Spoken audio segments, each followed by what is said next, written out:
ریحان طارق کو بھی کہا تھا بیٹا بیٹا بیٹا, لیکن بہرحال ان کا وہ ذہن اپنا تھا, انہوں نے کہا جی مجھے بیٹا نہ کہیں, ہم صافی ہیں. میں نے کہا پتہ کہ بیٹا میں کیوں کہہ رہا ہوں, یسوع مسیح کو جو اللہ کا بیٹا کہا جاتا ہے وہ کیوں کہا جاتا ہے؟ یسوع مسیح کو کیوں کہتے ہیں مسیحیت والے؟ وہ کہتے ہیں بیٹا ہوتا ہے سب سے پیارا. میں نے کہا ریحان طارق میں تمہیں بیٹا اس لیے کہہ رہا ہوں کہ تاکہ پیارے ہونے کی وجہ سے جرأت کے ساتھ اپنے بابا سے سوال کرو. اچھا مفتی صاحب یہ بتائیے گا کہ آپ نے اپنے پروگرامز میں کہا کہ بہت عرصے سے آپ نے اپنے لیے کوئی کبھی شاپنگ نہیں کی, ٹھیک ہے, تو یہ پھر اتنا اچھا جوڑا, اتنی زبردست آپ نے اینک پہنی ہوئی ہے, تو یہ کہاں سے آتی ہے پھر؟ جس طبقے سے میرا پیار ہوگا تو اینک بھی تو مجھے وہی طبقہ پہنائے گا. مطلب یہاں پہ بھی کڑیاں ہی اینک دیتی ہیں؟ اچھا, یہ فرانس سے جناب ایک محترمہ آئی, میں دیکھ رہی ہوں اینک بہت زبردست گلاسز ہیں آپ کے.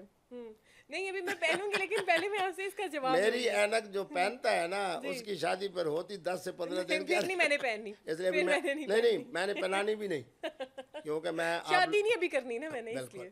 اور بات یہ ہے کہ یہ اس کے اندر میں نے تو پہلے فتویٰ جو دیا تھا جو بڑا وائرل ہوا کہ ہر محترم اور ہر محترمہ اپنے نکاح کی بابت مکمل با اختیار ہے, تو اس لیے اینک آپ کو نہیں پہناتا. 2000 تقریباً 5-6 سے اچھا الحمدللہ میرے پٹھان بڑی محبت کرنے والے ہیں. پٹھانوں کے تحفے, خان کی جمع خوانین, خاتون کی جمع خواتین, ماشاءاللہ سارے تحفے یا پٹھانوں کی طرف سے آتے ہیں یا خواتین کی طرف سے آتے ہیں. تو اسی طریقے پہ الحمدللہ. تو مفتی صاحب سب سے مہنگا تحفہ اس ٹائم کیا ہے آپ کے پاس, اور وہ کس نے دیا ہے؟ میں 26 جولائی کی یہی رات تھی 12 بج کے 1-1.5 منٹ میں میرے بچے کا فون آیا کہ ابو مبارک ہو. تو میری آنکھوں میں آنسو آ گئے. وہی بات کہ جب آپ اتنے نکاح بھی کر رہے ہیں اور آپ کے بچے جو ہیں ان کو, تو میں نے پھر جس طرح اینک اتاری نا تو میں نے یوں کر کے خوشی میں. اچھا, تو وہ پٹھان 3-4 میرے ساتھ بیٹھے تھے, بڑی اچھی محفل تھی. تو مجھے کہا کہ مفتی صاحب خیر ہے, کیوں گھبرا گیا, پریشان ہے؟ میں نے کہا میں گھبرایا نہیں ہوں, دیکھیں اتنے میرے نکاحوں کے باوجود میرے بچے کا فون آیا تو وہ کہہ رہا ہے 26 جولائی ہے اور آپ کی پیدائش. انہوں نے اپنی گھڑی اتار کے مجھے پہنائی. اچھا, وہ میرے پاس ہوگی. گھڑی کون سی ہے؟ رولیکس. اچھا رولیکس.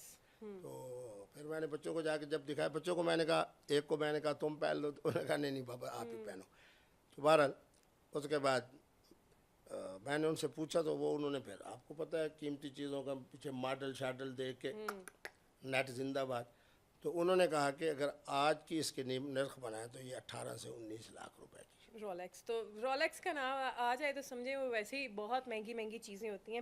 اچھا, وہ کسی خاتون نے نہیں دی, وہ کسی مرد, میں نے کہا ہے نا کہ خان کی جمع خوانین اور خاتون کی جمع خواتین. خواتین کا ایک نقطہ زیادہ ہے تو اس لیے ان کے تحفے بھی زیادہ, اور پٹھانوں کے تحفے سبحان اللہ. اچھا مفتی صاحب, آپ بڑے رنگین مزاج ہیں, اور یہ کب آپ کے اندر یہ جذبہ پیدا ہوا جو کہ آپ اتنے رنگین مزاج ہیں, شروع سے ہی تھا یا جب آپ مفتی صاحب بنے تب آپ کے اندر اتنی رنگین مزاجی آئی؟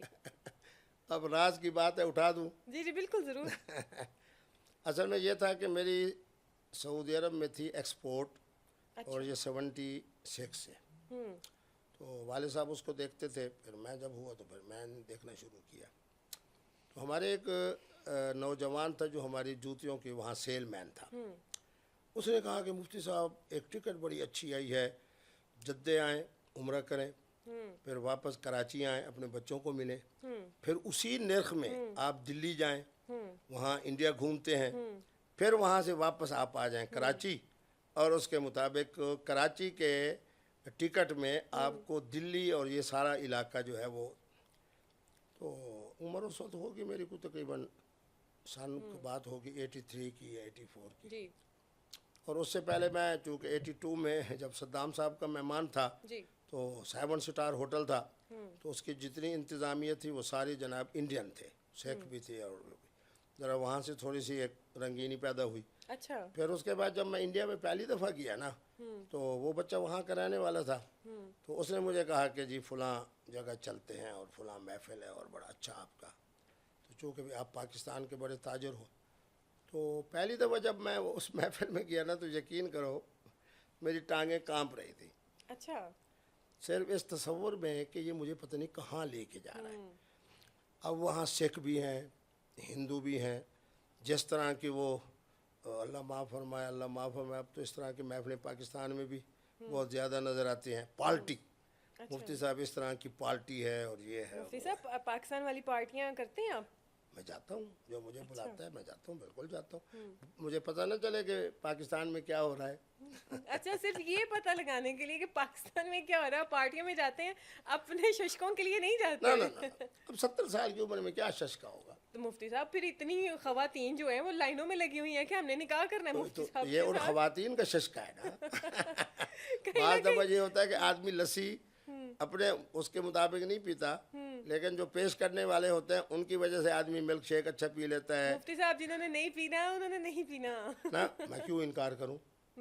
بات یہ ہے کہ اگر میری طرف سے صرف ایک سوال ہوتا ہے، میں یہ سارے دیکھنے والوں کو بتا رہا ہوں کہ محترمہ سے صرف میں ایک سوال کرتا ہوں کہ تم کسی کے نکاح میں ہو یا نہیں. اگر وہ کہتی ہے کہ میں کسی کے نکاح میں ہوں تو میں کہتا ہوں پھر آپ کسی کی امانت ہے. تو اس لیے آپ نے جو بات پوچھنی ہے، مسئلہ پوچھنا ہے، یہ وہ اگر وہ محترمہ اچھے شکل و صورت میں، اچھے اخلاق میں، اچھے قد و قامت میں، اچھے اس میں ہے، اور میں اس سے پوچھتا ہوں کہ جناب تم کسی کے نکاح میں ہو یا نہیں، تو وہ کہتی ہے نہیں. اچھا، پھر میں اس سے ہی پوچھ پھر لیتا آپ ہوں کہتے ہیں آ جاؤ نہیں جگہ خالی ہے. نہیں پھر میں اس سے پوچھتا ہوں نا، دیکھو نا میں کسی کے گھر میں جاتا ہوں، وہ کہتے ہیں جی مفتی صاحب روزہ تو نہیں ہے، میں کہتا ہوں جی روزہ نہیں ہے. تو پھر مفتی صاحب پہلے پانی ہو جائے، پھر ملک شیک ہو جائے، پھر اس کے بعد جناب کھانا ہو جائے، تو میں انکار نہیں کروں گا. جو محترمہ کسی کے نکاح میں نہیں ہے اور اپنی طرف سے شکل میں صورت میں مجھے ایسی ہے کہ جس طرح مجھے بہرحال اس کو اہمیت دینی چاہیے، ان کی طرف سے جب یہ آتا ہے کہ جی اپنا مفتی صاحب میں کسی کے نکاح میں نہیں ہوں، آگے کیا ارادے ہیں، جو اس کے ارادے ہوں گے تو مفتی صاحب دلیر ہیں، ان ارادوں پہ عمل کرتے جائیں گے. ہاں تو میں حاضر ہوں، میں گھبراتا تو نہیں ہوں. جب مجھے اسلام اجازت دیتا ہے تو میں کیوں ایسی چیز کی طرف نہ جاؤں جس کے اندر جناب مجھے اسلامی رکاوٹ نہیں ہے. مفتی صاحب دیکھیں، ایک وقت میں آپ 4 نکاح یا 4 شادیاں کر سکتے ہیں، درجنوں شادی صرف ایک، باقی 3 نکاح. آپ نے میری شادی میں چھکے پہ چھکے مارے ہوئے ہیں. اوہو دیکھیں، اگر یہ میرا سلسلہ شروع ہوا ہے 18 سال کی عمر میں یا 19 سال میں، جب میری بزنس تھا انڈیا کے اپنا اس کے ساتھ سعودیہ کے ساتھ، تو اب میری عمر 70 سال ہے. تو چلو 70 سال کے اندر اگر ان 50 رشتوں کو بانٹیں تو ہر ایک کو 1 سال تو مل رہا ہے نا.